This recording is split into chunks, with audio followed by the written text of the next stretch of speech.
Media Studia.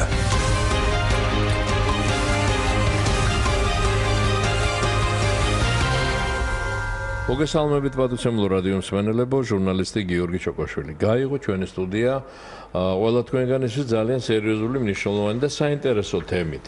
გახდი მასწავლებელი. მასწავლებელთა გადამზადების ასეთი პროგრამა მუშაობს ჩვენთან. კერძოდ, სად მუშაობს, როგორ ამზადებს პედაგოგებს ეს პროგრამა, ამის შესახებ გვექნება საუბარი ჩვენს დღევანდელ გადაცემაში. ამ გესაუბრებიან ჩვენი სტუმრები, ილიაუნის პროფესორი, განათლების სკოლის ხელმძღვანელი ქალბატონი სოფო ლობჟანიძე და ლექსო ვეშაგური, რომელიც სწორედ აი ამ პროგრამის კურსდამთავრებულია. მაშასე მოგესალმებით ჩვენო სტუმრებო, მადლობა მოგესალმებით მობრძანებისთვის და ჩვენს მსმენელებს შევახსენებ, რომ ვართ ჩვენ ღია ეთერში, როგორც ყოველთვის თქვენს მოგცემთ საშუალებას ჩაგვერთოთ გადაცემის ველობაში და ჩვენ სტუმრებს შეკითხვები დაუსვათ. ამისათვის აი ამ ტელეფონებით უნდა ისარგებლოთ 240 91 92 და 240 92 92. მაშასე პროგრამა გახდი მასწავლებელი. რას გულისხმობს ეს პროგრამა? ჯერ პირველად შეკითხვა ქალბატონ სოფოს, თუ შეიძლება გითხარით, რას გულისხმობს ეს პროგრამა, სად ხორციელდება და შემდეგ კიდევ ბევრი კითხვა გვექნება. კი ბატონო. პირველ რიგში ბატონო გოგი, დიდი მადლობა კიდევ ერთხელ მოწვევისთვის თქვენ სტუდიაში და განათლების თემებით ესეთი ინტერესისთვის. მართლაც რომ ძალიან აქტუალური იყო ეხლა ამ პერიოდში ამ საკითხებზე ლაპარაკი. ეს გახლავთ მასწავლებლის მომზადების ერთწლიანი პროგრამა. როდის დაისვა ამ პროგრამის საჭიროება და მოდით აი წინაპირობა, რატომ გახდა საჭირო, იმის საინტერესოა. ანუ შესაძლებელია შენ ადამიანი იყო ძალიან კარგი ფიზიკოსი, ძალიან კარგი ქიმიკოსი, კარგი ისტორიკოსი, ატარებდე კვლევებს, მაგრამ არ გქონდეს იმის უნარი, რომ ჩაატარო გაკვეთილი. და სწორედ ამიტომ დაისვა ეს საკითხი, რომ ხომ არ გახდეს აუცილებელი პროფესიაში შესასვლელად, არა მარტო იყო დარგის სპეციალისტი კარგი, არამედ შენ გქონდეს ის პედაგოგიური უნარები, როგორ ასწავლო. ეს შესაძლებელი იყო რამდენიმე გზით განხორციელებულიყო. ერთი გზა არის ჩვეულებრივი გზა, საბაკალავრო გზა, როცა შენ სწავლობ ბაკალავრიატში და ჩაშენებული გაქვს პედაგოგიური, ფსიქოლოგიური საგნები.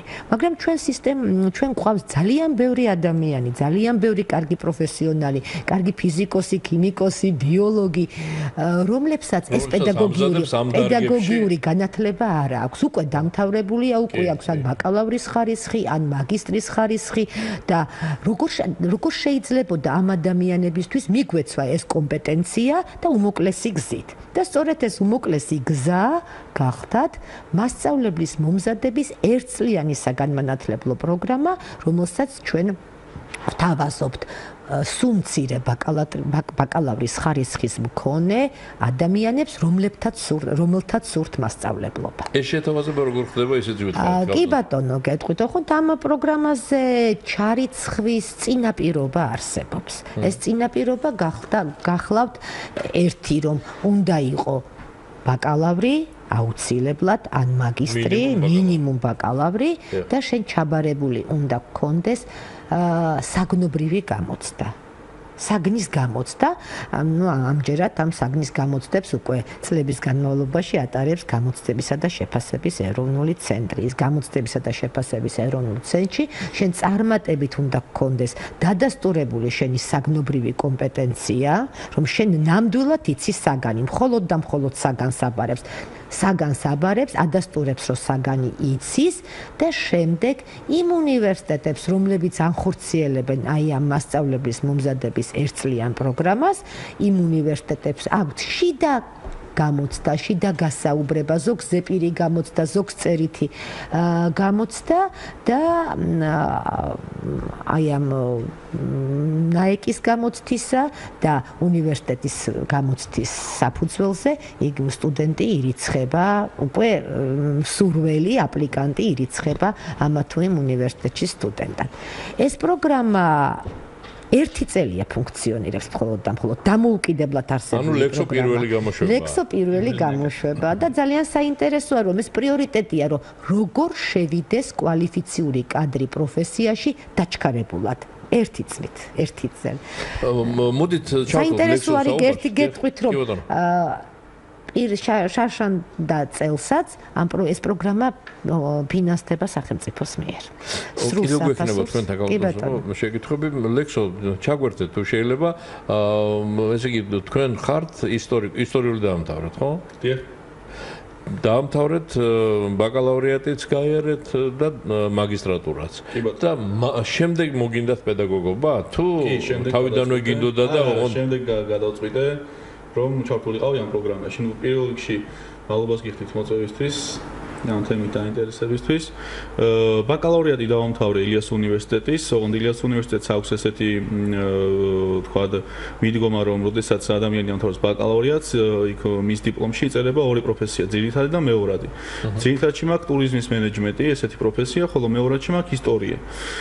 შემდეგ როდესაც სამინისტრომ გამოაცხადა ეს მაგრამ ეს ორივე საინტერესოდ შეიძლება დასაქმდა მიმართულებითაც მაგრამ მე ამ ტურიზმის მიმართულებითაც ვიყავი დასაქმებული და ვარ ახლა თქვა ტურებში თქვა გიდად დავდივარ მაგ ამ მიმართულებით გამოცდილება ანუ ამისთვის თავი არ დამინებებია მაგრამ როდესაც სამინისტრომ გამოაცხადა ამ პროგრამის შესახებ მასწავლებლთა ერთწლიანი პროგრამის შესახებ გადაწყვიტე რომ ჩართულიყავ იმიტომ რომ რაღაც ახალი იყო რაღაც წევა იყო ჩემს ცხოვრებაში, საინტერესო ეტაპი იქნებოდა ჩემი აზრით და ვიფიქრე რატომაც არა, მოდი ვცდი, გავივლი და ვნახოთ რა იქნება. თან მასწავლებლობის თქვა გამოცდილებაც ხონდა, ან მეტნაკლებად სკოლაში არა, მაგრამ თქვა იგივე თქვა ვავზადებდი ჩემს მეგობრებს ნათესავებს ვინც აბარებდა ისტორიაში თქვა იგივე სკოლის გამოცდებს ეროვნულ გამოცდებზე ამას ანუ როგორ მიუდგე ბავშვს როგორ ასწავლ რაღაც რაღაცა მქონდა კი იმიტომ თქვა შემდეგ ბანაკებშიც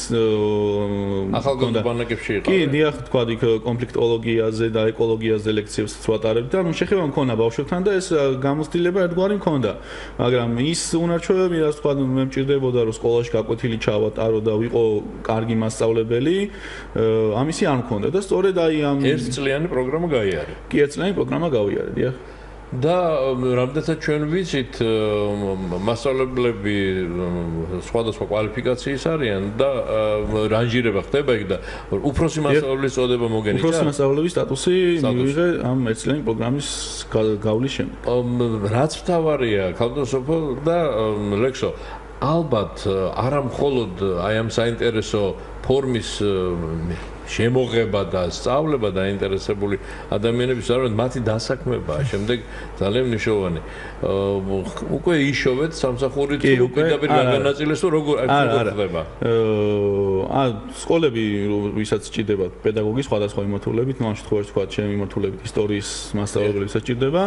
ისინი აცხადებენ ვაკანსიას მიღების თაობაზე და მინდა გითხრათ რომ ამ ერთ წლის განმავლობაში რაც კი ვაკანსია დაიდო ყველაფერზე ვაგზავნიდი.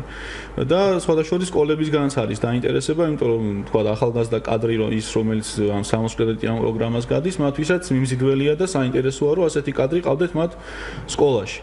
თითქმის უმეტეს შემთხვევაში გამომეხმაურდნენ, გასაუბრებაზეც ვიყავი, სამოდელო გაკვეთილებით ჩავატარე და შემდეგ ერთ-ერთ სკოლაში ამიჩიეს და ამიყვანეს ისტორიის მასწავლებლად. ანუ უკვე სექტემბრიდან შეუდგები საქმიანობა. შტატში ხარ. კი. უფროსი მასწავლებელი. რომელ სკოლაში? ეს არის თბილისში, ეს არის კერძო სკოლა ჰამილტონი. ძალიან კარგი. საერთოდ მიღებული არ არის ანაზღაურებაზე საუბარი, მაგრამ თუ გნებავ ციფრს რო გვეტყვით, მაყოფილი თუ ხართ რა ხელფასი დადა. ამ ეტაპზე კი. მომავალში ჩემი თქვა ასე თქვა პირადი ძალისხმევითაც და შემდეგ ვთვლი რომ სავსებით შესაძლებელია ეს ანაზღაურებაც გაიზარდოს, ასე ვთქვი. კარგი, მაშინ ისევ ქალბატონსოფოს მინდა ვკითხო ახლა ქალბატონსოფო უნდა უთხრათ ალბათ ჩვენს მსმენელებს იმის თაობაზეც რომ ეს მხოლოდ ილიაუნში არ ხდება და დაინტერესებულ ახალგაზრდებს ამ შემთხვევაში ბაკალავრიატ გავლილებს იგივე ლექსოს მაგისტრატურას დაუმთავრებია და შემდეგ მოიწადინა რომ ეს კურსებიც მოესმინა აი ამ ახალგაზრდებს ეძლევა საშუალება რომ გახდნენ პედაგოგები, გახდნენ სკოლის მასწავლებლები, ხო? რაც ძალიან მნიშვნელოვანი, ძალიან კარგია, იგივე თვითონ სისტემისთვის, გაახალგაზრდებისთვის, ახალი ძალის შემოსვლისთვის ამ პირველ რიგში მოსწავლისთვის. და მოსწავლისთვისაც კი ბატონო, რა თქმა უნდა, დარწმუნებული ვარ, მოსწავლეებს ძალიან გაეხარდებათ ლექსო როცა შევა კლასში. და გითხარით, აი სხვაგან კიდევ სად არის ეს დანერგილი, სად ხორციელდება ეს საინტერესო პროგრამა? ხორციელდება ბევრ უნივერსიტეტში, თუ არ ვწდები 9 უნივერსიტეტში ხორციელდება ეს პროგრამა, როგორც ცენტრალურ, პირველ რიგში ილიას სახელმწიფო უნივერსიტეტში, ჯავახიშვილის უნივერსიტეტში, ხორციელდება სოხუმის სახელმწიფო. შეიძლება მეტი, შარშან რო გაიარა აკრედიტაცია, ეს იყო 9 უნივერსიტეტი. სავარაუდოდ დაემატა უნივერსიტეტები. თუმცა სავარაუდოდ დაემატებოდა, კი ბატონო, ბევრ რეგიონულ უნივერსიტეტში ხორციელდება, რაც ძალიან მნიშვნელოვანია, რომ რეგიონიდან ახალგაზრდას არ ჭირდება ქალაქში წამოვიდეს და მას შეუძლია მის ქალაქში თუ არის უნივერსიტეტი, სასწავლო ინსტიტუტი და თუ აქვს ეს აკრედიტებული პროგრამა, გაიაროს ეს აკრედიტებული პროგრამა. თვითონ ამ პროგრამას როგორ მოიპოვებს უმაღლეს სასწავლებელი, ეგეც გითხრათ? ამ პროგრამას მოიპოვებს უმაღლეს სასწავლებელს, თუ აქვს განათლების დეპარტამენტი ან განათლების ფაკულტეტი, განათლების მიმართულება, მან უნდა მოამზადოს ეს პროგრამა სპეციალური დარგობრივი მახასიათით. მოგეხსენებათ, რომ მასწავლებლის პროფესია არის რეგულირებადი პროფესია. ამდენად შენ სახელმწიფო გიკვეთს რა უნდა გააკეთო და როგორი პროგრამა უნდა გქონდეს და განათლების ხარისხის განვითარების ეროვნულ ცენტრში გაძლევს სტუდენტებისთვის, კი, თანხას, ანუ ეს ფინანსდება ეს პროგრამა სტუდენტებისთვის. განათლების ხარისხის განვითარების ეროვნული ცენტრს შემუშავებული აქვს ბუნებრივია პროფესურის ჩართულობით, საზოგადოების ჩართულობით, დარგობრივი მახასიათებელი თუ რა სწავლის შედეგებს უნდა ეფუძნებოდეს ეს პროგრამა. აი ამ სწავლის შედეგებზე დაფუძნებით უნივერსიტეტებს აქვთ თავისუფლება, მთავარია რომ გავიდეს სწავლის იმ შედეგზე, რომელიც შედეგიც უკვე არსებობს, ქმნიან პროგრამას, წარადგენენ სააკრედიტაციოდ და აკრედიტაციის მოპოვების შემთხვევაში მათ უკვე შეუძლიათ გამოაცხადონ მიღება ამ პროგრამაზე. ეხლა ჯერჯერობით პროგრამაზე მიღება წელს არ გამოცხადებულა, ვერ გამოცხადებულა, იმიტომ რომ ჩვენ ველოდებით გამოცდებისა და შეფასების ეროვნული ცენტრის გამოცდის შედეგებს. ანუ გამოცდის შედეგები გამოცხადდება თუ არა, აი ამ საგნის გამოცდის შედეგები და დაახლოებით ეს უნდა იყოს აგვისტოს შუა რიცხვებში, უკვე აპელაციაც რო დამთავრდება და ეცოდინება მასწავლებლობის მსურველს, რომ მან ნამდვილად ჩააბარა გამოცდა და გადალახა ის 60% და მეტი ზღვარი, მას უკვე შეუძლია პრეტენდენტი გახდეს აი ამ პროგრამაზე სწავლისა, უნივერსიტეტები გამოაცხადებენ მიღებას და უნდა ადევნონ თვალი ვებგვერდებზე იქნება ჩვენ ილიას უნივერსიტეტი ვებგვერდზე ვდებთ ჩვენ და მუდმივად ვატრიალებთ აი თავარ გვერდზე დევს აი ამ მიღების შესახებ და იქ ყველაფერი ვებგვერდზე არის მითითებული თუ რა საბუთები უნდა მოიტანონ, რა ტიპის გასაუბრება იქნება, ტარდება ღია კარის დღეები და ჩვეულებრივ ოქტომბრიდან როცა იწყება საშემოდგომო სემესტრი, ესენიც უკვე შეუდგებიან სწავლას და ჩვეულებრივ სტუდენტურ რეჟიმში, აი ლექსო ილაპარაკებს, საკმაოდ დატვირთულ სტუდენტურ რეჟიმში იმუშავებენ და ისწავლიან. და იცით რა არის, ლექსო ამბობდა, უნივერსიტეტი არის თუ არა ვალდებული, რომ დაასაქმოს სტუდენტი. უნივერსიტეტი ვერსიის ვალდებულებას ამისას ვერ აიღებს. თუმცა, აი რაც ჩვენ გვაქვს ილიას უნივერსიტეტში, ჩვენ გვაქვს აი ლექსო ალბათ მე გაშლის ამ სასკოლო პრაქტიკაზე ძალიან აი ამ მთელი წლის განმავლობაში ყველა კურსში ჩაშენებული სასკოლო პრაქტიკა. ანუ ერთხელ კი არ მიდის სტუდენტი პრაქტიკაზე რაღაც ერთი კურსის ფარგლებში, სულ მთელი წლის განმავლობაში მე მგონი უფრო მეტ დროს ატარებს სტუდენტი სკოლაში ვიდრე აუდიტორიაში. და სწორედ აი ეს სასკოლო პრაქტიკა, როცა მიდიან სკოლებში, გაკვეთილებზე, ძალიან დაგვეხმარა ჩვენ, რომ ჩვენი სტუდენტები დასაქმებულიყვნენ. როცა მიდის ხედავს მასწავლებელი, ხედავს დირექცია, პერსპექტიული ახალგაზრდა, მონდომებული, მოტივირებული, აი ეს ძალიან გვიწყობს ხელს დასაქმებაში. გარდა იმისა, რომ პრაქტიკულს უნარებს იძენენ სტუდენტები, ძალიან უწყობს ხელს დასაქმებაში და აი რამდენიმე ჩვენი სტუდენტი, აი ეს სადაც გაიარა პრაქტიკა, იქ დასაქმდა. ლექსო, რომელ სკოლამაც აგიყვანა?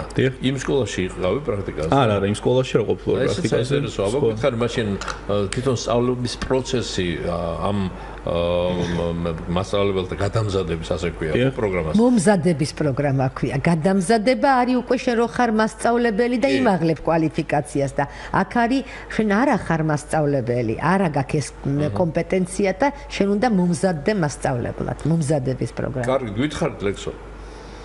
სწავლების პროცესი როგორი იყო?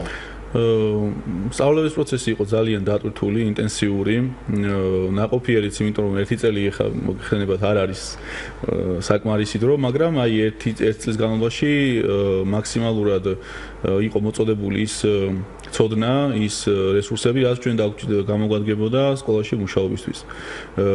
როგორც ქალბატონმა სოფიამ აღნიშნა, ილიას უნივერსიტეტს აქვს ჩაშენებული პრაქტიკა. ანუ რასაც ლექციაზე აღვიხსნიდნენ, ფაქტობრივად მეორე დღესვე ჩვენ მივდიოდით სკოლაში და იმ თეორიულ მასალას უკვე ვიყენებდით პრაქტიკაში. ანუ არც გვავიწყდებოდა ის ნასწავლი თეორიული მასალა და აგრეთვე ნახულობდით პრაქტიკაში ის როგორ მუშაობს, როგორ გამოგვადგება და როგორც ქალბატონმა სოფიამ თქვა, მართლაც ძალიან დიდ დროს ვატარებდით სკოლებში.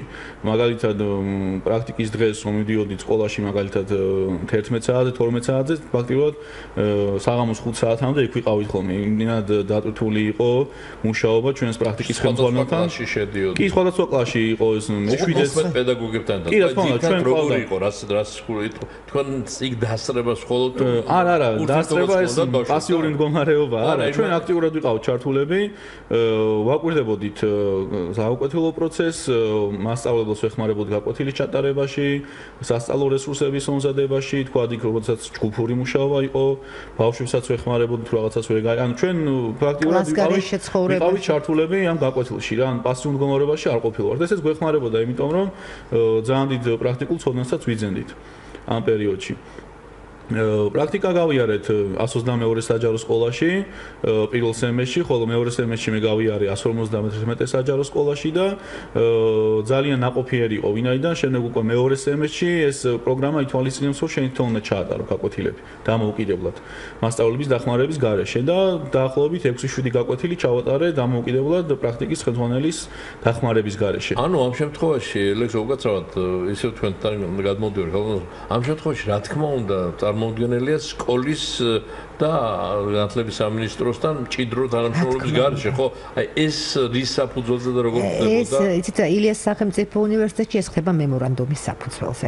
ჩვენ გვყავს პარტნიორი სკოლები, გვყავს ილიას უნივერსიტეტს ყავს 70-მდე ესეთი პარტნიორი სკოლა, სადაც რომელთანაც გაფორმებულია მემორანდუმი, ანუ ორმხრივი და ურთიერთთანამშრომლობის მემორანდუმი, პასუხისმგებლობები, ვალდებულებები აქვს სკოლას, აქვს უნივერსიტეტს და ჩვენ მათთან ამ მიმართულებას უნივერსიტეტში თქვენ ხელმძღვანელობთ, ხო? განათლების მიმართულება კი ბატონო, მე ხელმძღვანელობ ამ მიმართულებას. ანუ ეს ნებისმიერი საგანი, აი რამდენ საგანში მზადდებიან პედაგოგები? ჩვენთან პედაგოგები მზადდებიან, ყავს დაწყებითი განათლების, ხო 60 კრედიტიანი არა. ეს 60 კრედიტიანის ფარგლებში თუ გვეკითხებით, მზადდებიან ქართულში, ამ პროგრამის ქართულში მზადდებიან, ისტორიაში, უცხო ენაში, კერძოდ გერმანული, ინგლისური, რუსული, რაც გვაქვს, მათემატიკა, ფიზიკა, ბიოლოგია, ქართული როგორც მეორე ენა, სამოქალაქო განათლება.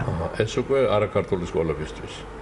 ქართული როგორც მეორე ენა, ქართულის მასწავლებელი არაქართულენოვანი სკოლებისთვის კი ბატონო. არაქართულენოვანში წასულან თქვენი აღზრდილები თუ გაგდებით? წასულან, აიმე თქვენ გეტყვით როგორ არა, ჩვენი ძალიან ბევრი არაქართულენოვან სკოლებში არის ორი ტიპის მასწავლებელი, არის ქართული როგორც მეორე ენის მასწავლებელი და სახელმწიფო პროგრამა მოქმედებს მასწავლებელთა პროფესიული განვითარების ეროვნულ ცენტრში, რომელიც დამხმარე მასწავლებლებს მოიაზრებს. დამხმარე მასწავლებელი მას არ აქვს მასწავლებლის სტატუსი, მიდის არაქართულენოვან სკოლაში და ის ხელს უწყობს აი ეთნიკურად არაქართველებს, ეთნიკურად სხვა აზერბაიჯანელს, სომხებს ასე შემდეგ თემთან ადაპტაციაში.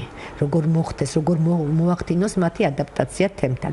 და ძალიან ბევრი ჩვენი სტუდენტი, ვინც სწავლობდა ახლა აი ამ პროგრამაზე წელს, საერთოდ ძალიან ბევრი 25 5 სტუდენტი მივიღეთ ჩვენ ქართული როგორც მეორე ენის მიმართულებით ამ ერთწლიან პროგრამაზე და მათი უმრავლესობა სწორედ ეს დამხმარე მასწავლებლები იყვნენ.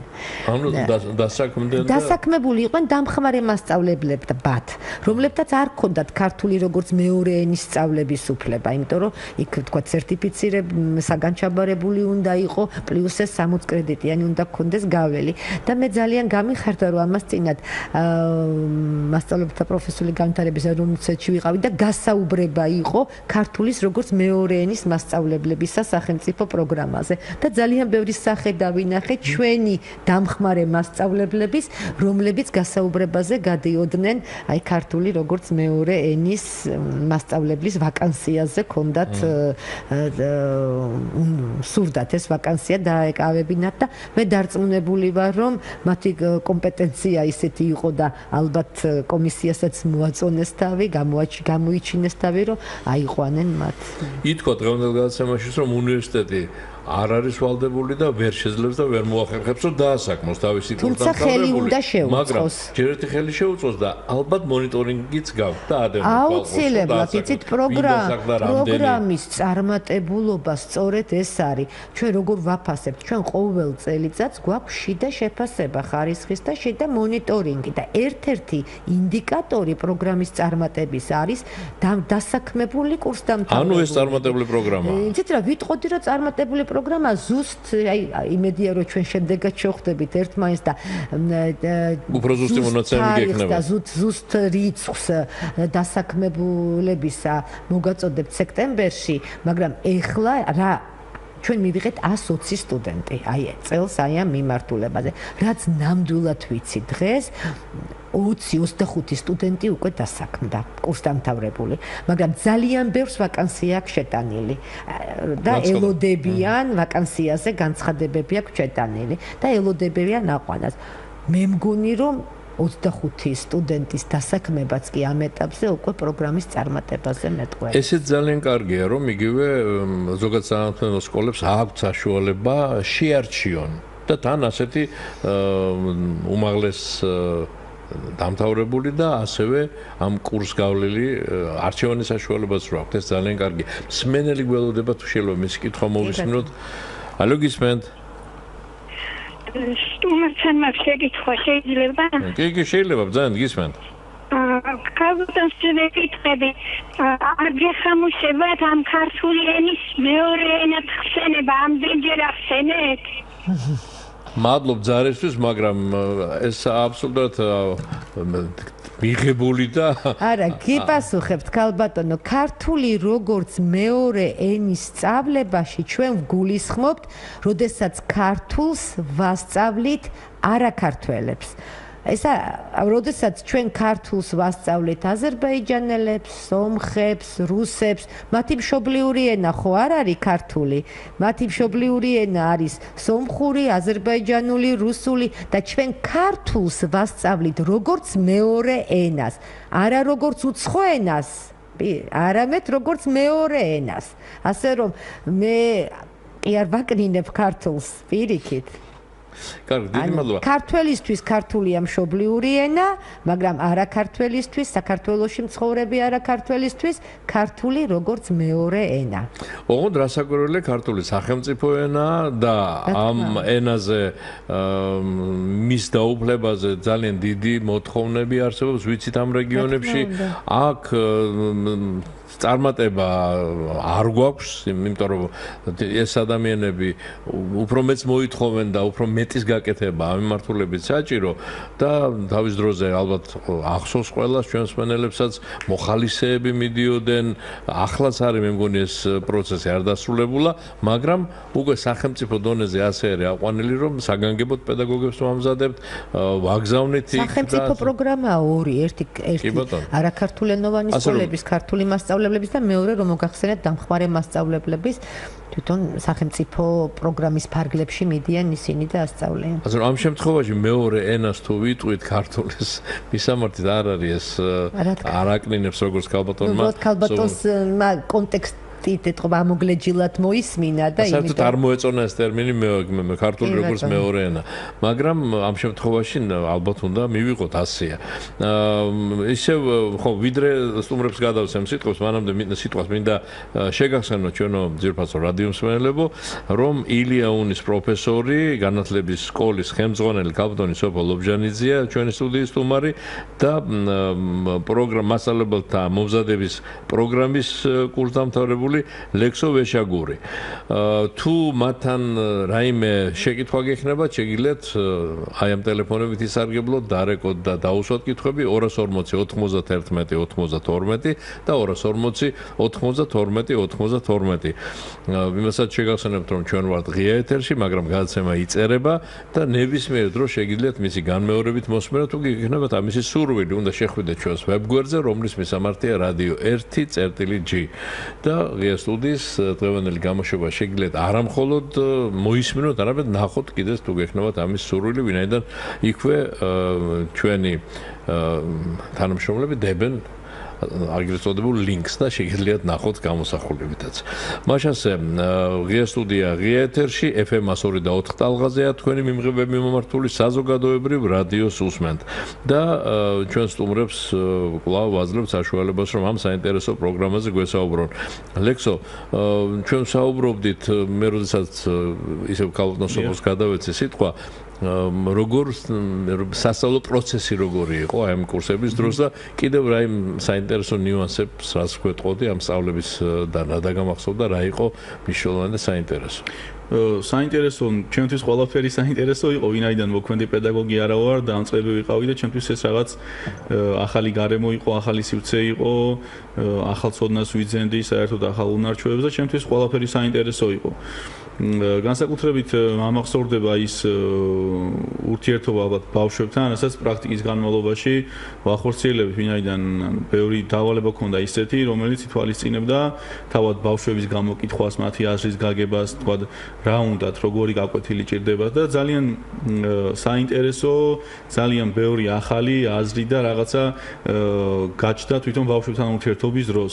ვინაიდან გაკვეთილი მათ ინტერესებზე უნდა იყოს მორგებული, მათ რა უნდათ, როგორ უნდათ რომ ისწავლოთ, ის უნდა გავიგოთ და სწორედ მათგან მოდიოდა ეს აზრები, ეს თქვა აქტივობები, რომელიც მათ უფრო საინტერესოს გახდიდა მათთვის ამ გაკვეთილებს და სწორედ აი ამ ბავშვებთან ურთიერთობა მომცა ის ახალი ხედვა, შეიძლება ასე ითქვას, რომელიც უკვე სექტემბრიდან გაუმადგება პედაგოგიურ საქმიანობაში. და სექტემბრიდან იწყებთ, რომ კი, სექტემბრიდან უკვე შევდგებით, კი, 15-დან შევდგებით მუშაობას. ლექსოდ გადაცემის დასაწყისში ისიც გითხარი და ძალიან საინტერესოა, რა თქმა უნდა, ის პროფესია, რასაც დაეუფლე ასევე პირველადი გიდად მუშაობოდა. აპირებ გააგრძელო? კი, შეთავსებით თუ მოახერხებ, რატომაც არა. ბავშვი მოსწავლეების გიდი იქნება. რატომაც არა. ბოლოს და ბოლოს თავის მოსწავლეებს წაიყვანს და წაიყვანს და ისიც ცხოვრების გზაზე დააკენებს, ანუ სწორ გზას აჩვენებს. გამომადგება ასე, რომ ის დისკალობით უამრავი ისტორიული ძეგლი გვაქვს, ძალიან საინტერესო ექსკურსიების მოწყობა, ზოგადად ყოველთვის საინტერესოა, მაგრამ როდესაც საინტერესო და მცოდნე გიდი გახლავს ამ ექსკურსიაზე, ეს ბევრად უფრო შემეცნებით, უფრო საინტერესო და უფრო კარგია. მსმენელი გველოდება, კიდევ ერთი მსმენელია ხაზზე, მოვისმენთ მისი კითხვა. გისმენთ, ალო? გამარჯობა. გაგიმარჯოთ. ძალიან საინტერესო თემაა და მაინტერესებს, იცით რა. აი ჩვენ განათლების სისტემაში აი ვაფინანსებთ ფაქტიურად სომხურ, რუსულ, აზერბაიჯანულ ენების ცოდნას. ხო და პარიტეტი არ უნდა იყოს დაცული. აზერბაიჯანში თქვა არის ქართული სკოლა, ერთი მაინც აქ რო გვაქვს თქვა 20. სომხეთში გვაქვს ჩვენ ქართული სკოლა, ან რუსეთში თქვა მილიონი კაცი არის, ხო? ქართული სკოლა, რომელსაც აფინანსებს სახელმწიფო. არის ესეთი სკოლები. გასაგებია, დიდი მადლობა შეკითხვისთვის. ოღონდ რამდენად ჩვენი სტუმრების კომპეტენციაში რამდენად შედის ამ პარიტეტის დაცვა და სხვა ქვეყნებში კიდევ რა მდგომარეობა ამის რამდენად ხართ ინფორმირებული, რას მოსწრებს? ყავს არაქართულენოვანი მოსახლეობა და ყავს საკმაოდ კომპაქტურად დასახლებული თუ გაფანტული და არიან შენი მოქალაქეები, შენ ხარ ვალდებული რომ დააფინანსო მისცე ვაუჩერი იმ მოსწავლეს, რომ ისწავლოს თავის მშობლიურ ენაზე. თუმცა ჩვენი პრიორიტეტი საქართველოს სახელმწიფოს პრიორიტეტი დღეს ნამდვილად გახდა ის, რომ ამ არაქართულენოვან სკოლებში როგორ გაძლიერდეს ქართული სწავლება. აი ქართული როგორც მეორე ენა რო ვახსენეთ, სწორედ გულისხმობს, რომ არაქართულენოვან სკოლებში აი ამ ეთნიკურად არაქართულ მოსწავლეებს როგორ ვასწავლოთ კარგად ქართული. აი ეს არის სახელმწიფოს პრიორიტეტი და სწორედ ეს პროგრამა, რომელიც არსებობს, აი ამ პროგრამას, რომ მათ გავუადვილოთ ინტეგრაცია შენ სახელმწიფოში, ის შენი მოქალაქეა და შენ ხარ ვალდებული, რომ შენ ყველა მოქალაქის უფლება იყოს თავიდან ბოლომდე დაცული. ხა რაც შეეხება არის თუ არა ქართულენოვანი სკოლები, იქ და რამდენი და ვინ აფინანსებს, ამაზე ალბათ ჯობია რომ მე ამაზე კი ბატონო, არ გვაქვს სამწუხაროდ ეს ინფორმაცია, ერთი მე მაგალითად რაც გამახსენდა ახლა ვიცი რომ ვლადიკავკაზში, ჩრდილოეთ ოსეთში ოსური სკოლები არ იყო და იყო ქართული სკოლა. არ ვიცი ამჟამად. ბატონო, ჩემი ბაბუა იყო ამ სკოლის პირველი დირექტორი. საინტერესოა. ვლადიკავკაზში ქართული სკოლის დირექტორი, პირველი, მე სამწუხაროდ მეორე მსოფლიო ომში წაიყვანეს და იქ დაიკარგა, გზოკლოდ დაიკარგა, იყო დირექტორი ამ სკოლისა. კი, ასე რომ წლების განმავლობაში ასეთი სკოლა ვლადიკავკაზში როცა მოსახლეობა არის კომპაქტურად დასახლებული და მოთხოვნა არის, თან იმ ფონზე კიდევ ერთხელ ვიმეორებ, ოსური სკოლა არ იყო. იყო ქართული სკოლა, რაც ასევე ძალიან ისეთი საინტერესო. გამოდიში, ანუ სკოლასაც შეეხება ქავტონსოფონ, თავად უმაღლეს სასწავლებელიც აძლევენ არაქართველ მოსახლეობას და ახალგაზრდებს, რომ ისწავლონ უმაღლეს სასწავლებლებში. და თქვა ერთ-ერთი მაგალითი 4+1. ხო, ილიას უნივერსიტეტში რაც არის, ბავშვი, რომელიც თქვა ჩამოდის ან მარნეულიდან, ან ახალციხიდან, ახალქალაქიდან, ერთი წელი გადის ენის კურსზე და შემდეგ უკვე სწავლობს ქართულად და სუფასოვნად ეუფლება სახელმწიფო ენას. ინტეგრირდება საზოგადოებაში და არ არის იმის საგნებსაც ადვილად ძალიან ბევრი სტუდენტი გვყავს. ჩვენ რომელიც ამ ერთი წლის განმავლობაში იმდენად ინტენსიური და იმდენად წარმატებული კურსია, რომ ერთი წელი ეუფლება ქართულ ენას მხოლოდ და მხოლოდ და შემდეგ 4+1, 1+4-ს ამ პროგრამას ქვია და შემდეგ 4 წელი ბაკალავრიატი ქართულად ამთავრებს. ეს რამხელა რაღაცაა? კი, ამ თემაზეც ხონდა ჩვენ გადაცემა 4+1 იციან ჩვენ მოსმენელებმა, მართლა ძალიან საინტერესო და კარგი პროგრამა. კიდევ ერთი მსმენელია ხაზზე, მოვუსმენთ მისი კითხვას. ალო, გისმენთ? ეთერში ხართ, გისმენთ, ალო? ვერ გვერდება? ეტყობა გაცდა კავშირი. კარგით, მაშინ გავაგრძელოთ აქ საუბარი, იმიტომ რომ თვითონ ეს თემა, მასწავლებელთა მომზადების პროგრამა, გადამზადების ჰქონდა ასე მე მონიშნული, მაგრამ შეიძლება გადამზადებას დავარქვათ, იმიტომ რომ ჩვენ მოვამზადეთ ისტორიკოსი, ასევე ტურიზმის სპეციალისტი და მე გადავამზადეთ პედაგოგად. კი ბატონო, ერთი მხრივ არის გადამზადების. თავიდან როცა იდეა გაჩნდა, რომ აი ესეთი დამოუკიდებელი ერთწლიანი პროგრამა უნდა ყოფილიყო, იყო ხოლ იმისთვის რომ ადამიანებს ეს შემოსულიყვნენ პროფესიაში. მაგრამ შემდგომ ძალიან დიდი სურვილი გაჩნდა მასწავლებლებისა, რომ მასწავლებლებმაც მოინდომეს ამ პროგრამაზე სწავლა. არსებულმა მასწავლებლებმა, მოქმედმა მასწავლებლებმა და სახელმწიფომ დაუშვა ეს. ანუ ახლა ეს ალგე საინტერესო თემაა კიდევ გავშალოთ ესეც. სახელმწიფომ დაუშვა ეს, რომ რატომაც არა თუ მოქმედ მასწავლებელს, რომელსაც ჩაბარებული აქვს საგანი და მას უნდა ამ პროგრამაზე ისწავლოს და აიმახოს კვალიფიკაცია, რატომაც არა და ჩვენ პროგრამაში ყავდა გარკვეული რაოდენობა მასწავლებლებს. ой, ამაზე კიდე კითხავთ, ცალკე, ახლა მსმენელი გველოდება, მოვისმენ ჯერ მისი კითხვა, ძალიან საინტერესო თემაა ესეც. გისმენთ, ალო? ალო? დიახ, გისმენთ. მოგესალმებით. გამარჯობა. შეკითხვა მაქვს. თბილისში არის რუსულენოვანი სკოლა. საერთოდ მოდიშით რომ თქვენ პროგრამას არ ეხება, მაგრამ მაინტერესებს მოსკოვში დაამთავრა ბავშვმა პირველი მეორე კლასი და გაგრძელება უნდა რუსულ სკოლაში. გასაგებია. გასაგებ დიდი მადლობა ქალბატონო რომ დაგვირეკეთ გაქვთ ინფორმაცია რუსულენოვანი სკოლაც არის რუსულ-ქართულენოვანი სკოლაც არის რუსულ აზერბაიჯანულ როგორ მოიძიოს ამ ქალბატონმა იცით რა არის უნდა შევიდნენ განათლების სამინისტროს საიტზე და იქ არის სკოლების ჩამონათვალი და არის წმინდა რუსული სკოლაც არის ორსექტორიანი სკოლაც ქართული ერთი და იგივე სკოლაში ქართული სექტორიც და რუსული სექტორიც არის არაერთი კი ბატონო, კარგით. და ის თემა რაც თქვენ ახსენეთ, ასევე ძალიან მნიშვნელოვანი პირველი კითხვა რაც მე გამიჩნდა და ახლა მინდა კითხოთ, ასაკი თუ არის შეზღუდული იმ პედაგოგების, ვისაც საშუალება ეძლევათ, რომ ეს კურსებიც გაიარონ. არ არის შეზღუდული. ნებისმიერ ასაკით. ვინც გაიარა, მათ შორის თუ თქვენ ხართ ხელმძღვანელი და ალბათ გაქვთ ინფორმაცია, ხო? 55 წლის მაგალითად ყავდა ფიზიკის მიმართულებით ბატონი იყო რომელიც ალბათ 60 წელს მიღწეული და გაიარა ეს კურსი. კი ბატონო გაიარა ძალიან დაბრუნდა ისევ თავის სამუშაო ადგილზე. დაბრუნდა ისევ თავის სამუშაო ადგილზე. კი ბატონო ძირა ძალიან საინახე მე როგორც ლექტორი თვითონ იყო ძალიან არ იყო მარტივი მუშაობა ამ ჯგუფში იმიტომ რომ ჯგუფში ჩვენ გვყავდა აბსოლუტურად სხვადასხვა გამოცდილების ადამიანები, რომელსაც სკოლასთან არანაირი შეხება არ ჰქონდათ და ადამიანები, რომლებიც იყვნენ საკმაოდ დიდი სტაჟის მქონე მასწავლებლები, მაგრამ ერთმანეთისგან სწავლობდნენ. გველოდება კიდე მსმენელი და აქვე ვიდრე მსმენელს ჩავრთავთ, მანამდე ერთმა მსმენელმა დაგვირეკა და მოგვაწოდა ინფორმაცია, რომ ვლადიკავს კავკასიაში ახლაც ფუნქციონირებს ქართული სკოლა. ძალიან კარგი, ძალიან გვიხარია. იმიტომ რომ იქ მართლა არის იმდენი ადამიანი და თვითონ ვლადიკავკასში ცხოვრობენ და იჩევინაც ცხოვრობენ. თქვენაც, კი ბატონო. ჩავწოთ ახლა მსმენელი, გისმენთ, ალო? მოგესალმებით ბატონო გოგი მესალმებით. გამარჯობა.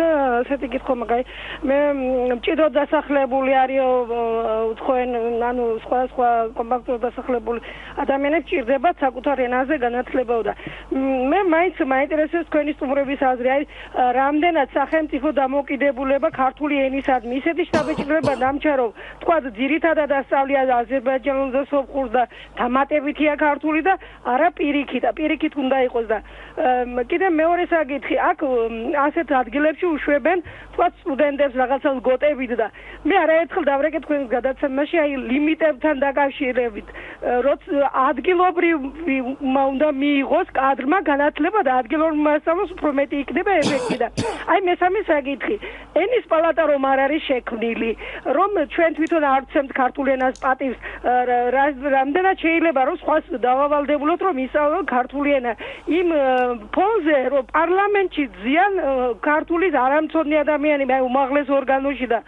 სასაცილო მგონი სატირალი რომ არ იყოს გმადლობთ. დიდი მადლობა პარლამენტში შედან კი ბატონო. თუ შეიძლება ისე გაცდა ჩვენს საკითხს კი ბატონო. სწორედ ქართულ ენას რო ცემთ და რო ცემს სახელმწიფო პატივს სწორედ იმით გამოიხატება ის 1+4 ანუ არა ეთნიკურად არაქართველებს როგორ ვასწავლოთ ქართული. ამაზეა ლაპარაკი. ბილინგური განათლებაზეა ლაპარაკი. ეხლა არაქართულენოვან, ანუ ეთნიკურად აი მჭიდროდ დასახლებულ, კომპაქტურად დასახლებულ რეგიონებში იხსნება ბილინგური განათლების სკოლები, ანუ ქართული და მშობლიური ენა. ყველაფერი კეთდება, რომ როგორღაც შეხვიდე იმ რეგიონებში კომპაქტურად და ამ ადამიანებს, ბრჭყალებში თქვათ, აიძულო, კარგი გაგებით აიძულო, რომ ისწავლოს ქართული ენა. მე მგონი ეს არის ქართული ენის პატივისცემა, ქართული ენის დაფასება. რა ვიცი, ჩვენი აზრით, თუმცა ავწდით საკითხს და ჯობია ალბათ ისო პროგრამას დაუბრუნდეთ. ენის პალატაზეც ახლა მოგვიწევს ალბათ, მაგრამ ამ თემებზე ჩვენ სხვა დროს სხვა სტუმრებთან ერთად ვისაუბროთ ჩვენ ზიფაცო რადიო მსმენელებო ძალიან გთხოვთ თუ გაქვთ შეკითხვები უშუალოდ აი მასწავლებელთა მომზადების პროგრამასთან დაკავშირებით რაც ძალიან საინტერესოა ძალიან საჭიროა და ალბათ დაგვეთანხმებით ყველა ვინც ახლა გვისმენთ რომ რაც უფრო მაღალი დონის პედაგოგი გვეყოლება და კარგად მომზადებული უფრო ცოდნე და კარგ თაობას აღვზდით ხო ეს აი ამისთვის კეთდება, რომ უმაღლესმა სასწავლებლებმა, როგორც ჩვენმა სტუმარმა ქალბატონ სოფოლ ლობჟანიძე მოგვაწოდა ინფორმაცია, შარშან 9 უნივერსიტეტი იყო ჩართული ამ საქმეებში. ახლა კი 16-ია წელს უკვე 16-მა უნივერსიტეტმა როგორც სახელმწიფო ასევე კერძო. როგორც სახელმწიფო, ასევე კერძო უმაღლეს კი ბატონო, რასაკვირველია ამისათვის მე ეს კითხვას დავუსვი ქალბატონ სოფოს და ამაზე უკვე გქონდა ჩვენ საუბარი, რომ უმაღლესმა სასწავლებელმა რომ მოიპოვოს ამის შეუძლება, მას სათანადო აკრედიტაცია უნდა პირობებს უნდა აკმაყოფილებდეს და ამაში გარკვეულ თანხას აძლევს სახელმწიფო, რომ მოამზადე შენ ასეთი პედაგოგები. სახელმწიფო უხდის სტუდენტს ფულს და კი ბატონო, ანუ მისთვის რასაკვირველია, უნივერსიტეტი დაინტერესებულია რომ მოამზადოს ასეთი კადრები. ლექსო, უშუალოდ შენი ჯგუფელები იყვნენ თუ ვისთან ერთად სწავლობდი აი ამ დამატებით შენი ჯგუფელების დაინტერესდნენ სხვა ვისთან ერთად სწავლობდი ბაკალავრიატი გაიარება ან მაგისტრატურა რომელიმე იყო იქიდან? არა, ბაკალავრიატი. აი ისინი არ დაინტერესდნენ ასე? არ ვიცი. შეიძლება სხვა უნივერსიტეტში იყვნენ, არ ვიცი. და თქვენთან მიიღყვენ ილიანის კურსდამთავრებულები იყვნენ? არა, იყვნენ სხვა უნივერსიტეტებიდან ზოგჯერ. ანუ ასეთი რამ ხდება, რომ სხვასაც იყვან? ეს უკვე არა აქვს მნიშვნელობა, მას საინტერესოა ეს. შეზღუდვა არ არის, მას აქვს ბაკალავრის დიპლომი ნებისმიერი უნივერსიტეტიდან მოდის, ბაკალავრის სულ მინიმუმ ბაკალავრის დიპლომიანი, რომელსაც ჩაბარებული აქვს ასევე საგნობრივი გამოცდა, შემოაქვს საბუთები უნივერსიტეტში, შემდეგ ხდება შიდა საუნივერსიტეტო გამოცდა, გინდათ გასაუბრება დაარქვით და შემდეგ აი ამ საგნობრივი გამოცდის და შიდა საუნივერსიტეტო გამოცდის საფუძველზე რანჟირებული სიებით ხდება მათი ჩარწყვა. სხვათა ჩვენ შარშან კონკურსი გვქონდა ამ მიმართულებაზე. სრულად შევავსეთ ილიანის უნივერსიტეტმა სრულად შეავსო გამოყოფილი ადგილები, სრულად და კონკურსი დაგჭირდა? კი, კონკურსი გვქონდა, გარკვეული რაოდენობა სტუდენტებისა, სურვილებისა ვერ მივიღეთ. ძალიან კარგი რო ასეთი დაინტერესება. კიდევ ერთი მნიშვნელოვანი ნიუანსი რის თაობაზეც უკვე იყო დღევანდელ გადაცემაში საუბარი, რომ მოქმედ პედაგოგებსაც აქვთ საშუალება უკვე აიმაღლონ კვალიფიკაცია ამერ. კი, მოვიდნენ უმაღლეს სასწავლებლებში და ეს ერთწლიანი კურსი გაიარონ, ხო? კი ბატონო. ნუ მოქმედ პედაგოგებსაც თავიდან იყო შეზღუდვა მოქმედ პედაგოგებზე, შემდეგ როდესაც წამოვიდა მათი სურვილი და ინტერესი ამ პროგრამისადმი მოიხსნა ეს შეზღუდვა, მათაც აქვთ უფლება რომ გაიარონ ეს გამოცდა, ეს ერთწლიანი კურსი, ოღონდ მათთვისაც რჩება აუცილებელი პირობა საგნის გამოცდის ჩაბარება. მათთვისაც უფასოა. მათთვისაც უფასოა, კი ბატონო. სახელმწიფო აფინანსებს ყველა უნივერსიტეტს გამოყოფილი აქვს ადგილების რაოდენობა, რამდენი ადგილიც არის გამოყოფილი, იმდენი ადგილი, იმდენი სტუდენტი ფინანსდება და მათთვისაც უფასოა. ლექსო, რა სერტიფიკატი მიიღე, რა დოკუმენტი მიიღე, როდესაც დაამთავრე? ეს იქნება სექტემბერში გადამოგვეცემა. ჯერ არ მიიღე. ცნობა გაიცა უკვე, ეს იქნება უფროსი მასწავლებლის სტატუსი. არა, სტატუსი მიეცათ სერტიფიკატი მასწავლებლობის, რომელიც აძლევს მასწავლებლობის უფლებას და მუშაობის დაწყების შემთხვევაში მათ მიეცემათ უფროსი მასწავლებლების სტატუსი. ეს სკოლა აძლევს სტატუსს. ანუ შენ ეს გაძლევს უფლებას, რომ სკოლამ მოქცეს სტატუსი.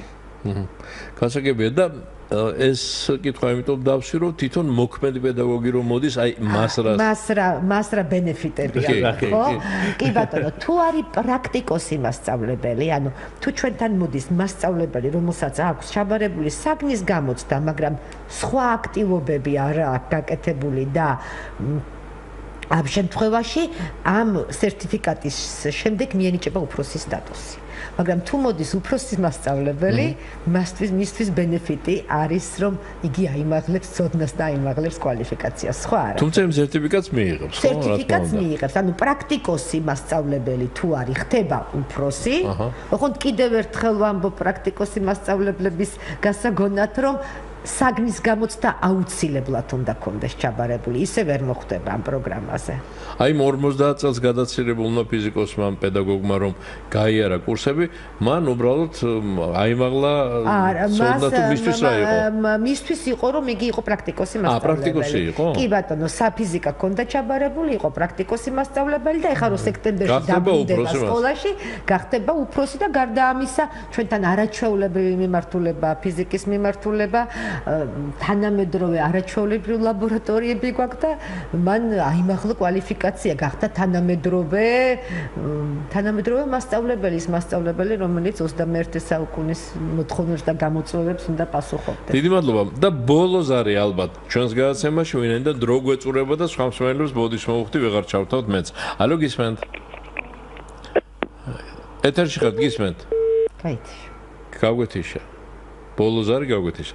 არა უშავს დარჩა 2 წუთი ერთგვარად უკვე შეგვიძლია შევაჯამოთ ჩვენი დღევანდელი შეხვედრა, ჩვენი დღევანდელი დისკუსია და რასაკვირველია, რაც თავარია კიდევ ერთხელ რაიმე ხომ არ გამოგჩა ამ საინტერესო პროგრამასთან დაკავშირებით, ქალბატონო ჯერ თქვენ გაგითხებით.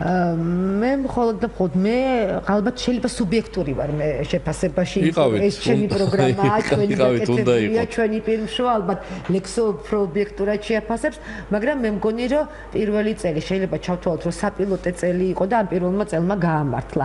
კი, ძალიან ბევრი ვაწვალეთ ჩვენი სტუდენტები, სხვათა შორის ძალიან დიდი მადლობა ჩვენ სტუდენტებს რომ აი უკავშირი იყო ძალიან ობიექტური. რაღაცები ვერ მიდიოდა ისე, მათგან მუდმივად ვიღებდით ეს მონიტორინგი შვალედური და ჩვენ ვეცადეთ რომ აი ეს პატარ-პატარა ხარვეზები თუ იყო მიმდინარეობის პირველი სემესტრის განმავლობაში მეორე სემესტრში და გამოვასწორეთ და მე მგონი შედგა ეს პროგრამა.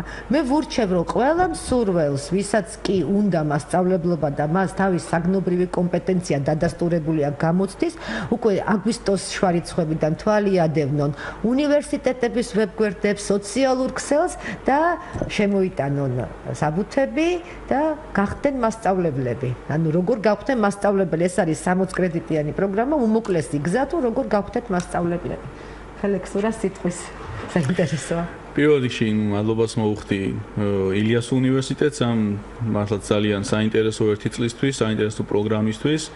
ქალბატონმა სოფომ როგორც თქვა, ეს მუდმივად იყო ჩვენ შორის კავშირი, თუ რაღაცას ვერ ვძლევდით, მაგალითად რაღაცა გაგვიჭირდებოდა, პირველი წელი იყო ამ პროგრამის დასაწყისი იყო, ასე რომ ვთქვათ და ის ხარვეზები, თქვათ სიტყვაზე, თუ რაღაცა ხარვეზი არსებობდა, ვიღაც რაღაც დარგოლება შეექმნა, მაქსიმალურად მოკლე დროში იქნა ამოფხვრილი და მე დარწმუნებული ვარ, რომ მეორე წელი უკეთესი იქნება, უფრო დაიხვეწება ვინაიდან პირველ წელს რაღაცა პატარა ხარვეზი თუ იყო ის აუცილებლად გამოსწორდება მეორე წლისთვის და უფრო დაიხვეწება ეს პროგრამა და მე ნამდვილად ურჩევ ყველას, ვისაც უნდა მასწავლებლობა, ვისაც უნდა გახდეს თანამედროვე მასწავლებელი, თანამედროვე მოთხოვნებს რომ აღმოყოფილებდეს, ნამდვილად კარგი გზა არის ეს ერთწლიანი პროგრამა, რომ გაიაროს დასაქმდეს სკოლაში.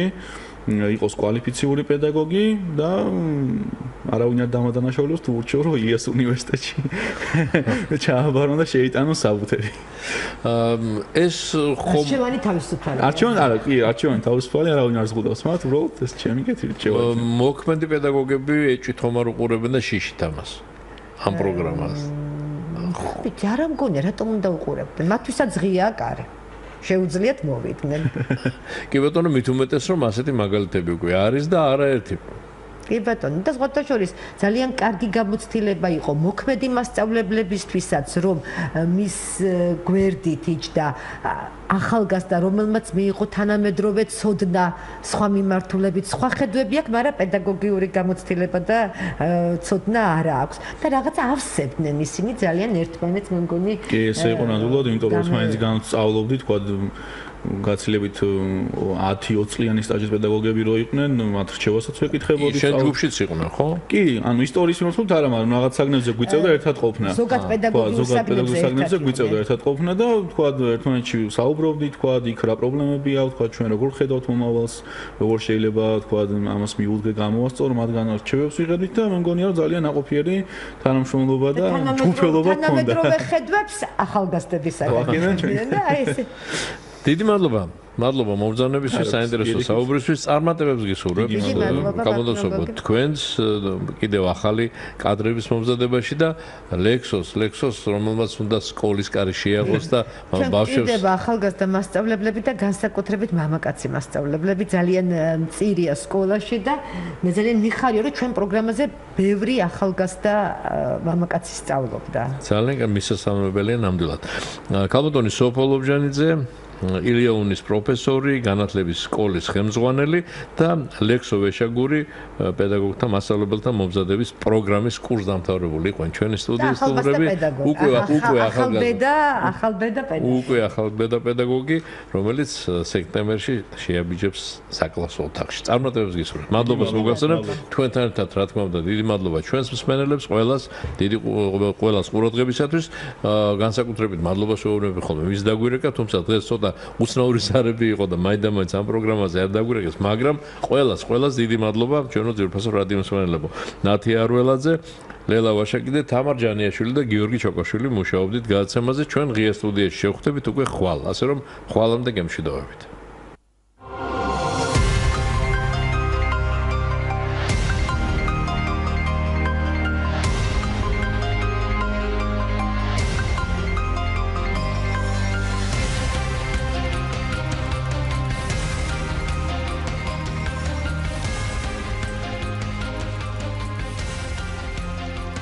Студия.